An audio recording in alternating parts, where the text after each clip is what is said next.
Today I am explaining the procedure and purpose of the plate load test carried out on a rockfill embankment after compaction using a vibratory roller. In this project, rockfill material is placed in layers of 600 mm thickness and compacted using a heavy vibratory roller with the specified number of passes. After completion of compaction, the plate load test is conducted to verify the effectiveness of the roller passes and to confirm that the rockfill layer has achieved the required stiffness and stability before placing the next layer.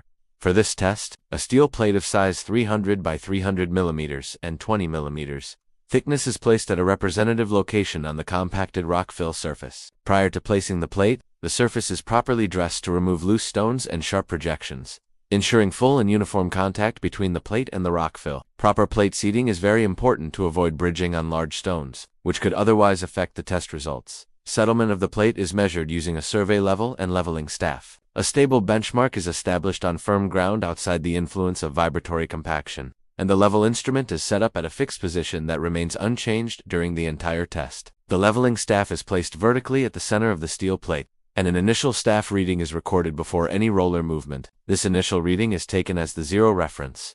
After recording the initial reading, the vibratory roller is passed over and around the test area in accordance with the approved compaction procedure. Upon completion of the specified number of roller passes, and after allowing vibrations to dissipate, a final staff reading is taken at the same location on the plate. The settlement of the plate is calculated as the difference between the final and initial staff readings. Any increase in staff reading indicates downward movement of the plate. The acceptance criterion for this test is that the total measured settlement of the plate shall not exceed 6 mm. If the settlement is within this limit, the rockfill layer is considered adequately compacted and is accepted for further construction. If the settlement exceeds the allowable limit, additional vibratory roller passes or reworking of the layer are required, followed by retesting. This plate load test is used as a quality control measure to assess the performance of the compacted rockfill layer in combination with underlying layers. It is particularly suitable for rockfill embankments where conventional dial gauge arrangements are difficult to install. The test is not intended for determination of elastic modulus, but is carried out